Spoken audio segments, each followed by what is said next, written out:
Hey guys, John here again with a look at Final Fantasy X and X-2, now on the PC. It's great to see Square Enix continue to support the PC platform, and its ports are improving with each new release, but with legacy PS2 code lurking beneath the game's surface, we were curious to see just how far the team could push things out on the PC. This HD version of the game has certainly come a long way over the last couple of years. Of course, the development team started with the original PlayStation 2 version, then spruced up the visuals and released it on PlayStation 3 and PS Vita back in 2014.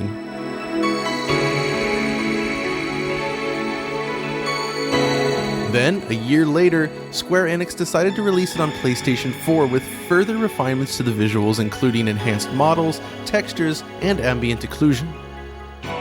With each new release outperforming the last, it should come as no surprise then that Final Fantasy X on the PC is in fact the new definitive version.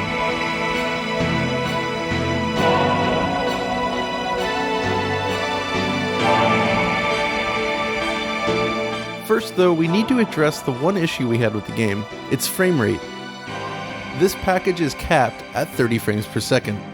For a PC game, this is always a disappointing thing to see, but all that legacy code surely makes fixing this a more difficult prospect than usual. Thankfully, there is an active modding community out there, and one modder is currently working on fixing this aspect of the game, but it has also revealed that it requires a lot of adjustments to each scene in the game, and those adjustments could very well cause other issues. While we would have preferred to see the original developer make these changes itself, the additional work required could have increased the budget beyond what Square Enix was willing to spend. We can only speculate for now, but that's where we're at. Thankfully, that's pretty much the entirety of the bad news. The rest of the port is actually very competent. Support for arbitrary resolutions is in, and the game supports resolutions beyond 4K. Thanks to the frame rate cap though, it's actually possible to achieve this on mid-range hardware. The GTX 970 I used for testing had no issues hitting a perfect 30 frames per second at 4K and higher, with all other details maxed out. It may be a 15-year-old game, but it's not often that I get to enjoy games at a full 4K resolution on the 970. As an aside, you'll want to disable DPI scaling through the properties window for each of the EXEs.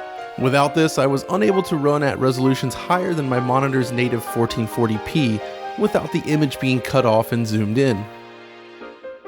The rest of the options menu includes a number of additional tweaks that sort of follow the path of the game's development.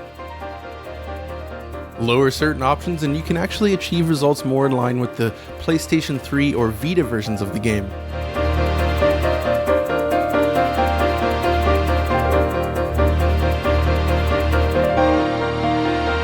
Enable ambient occlusion and the highest resolution texture maps, and now you're at PlayStation 4 levels.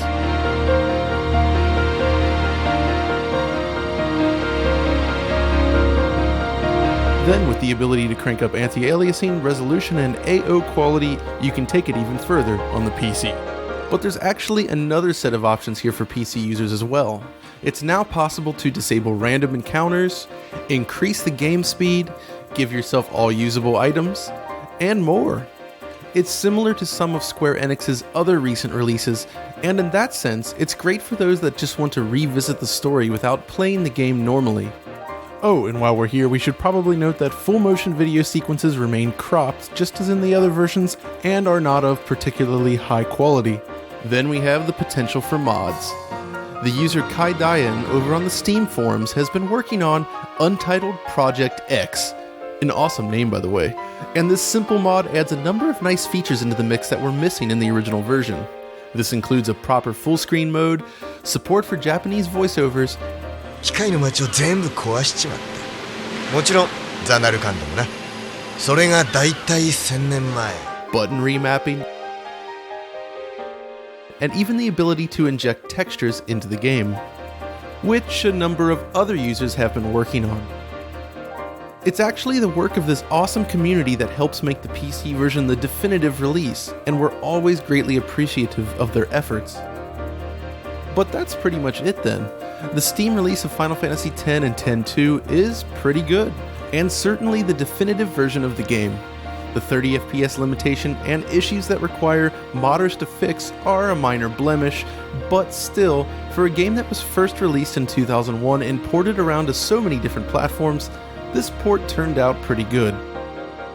Anyways, that's all for now. If you enjoyed this video, be sure to like and subscribe, and as always, this is John, signing off.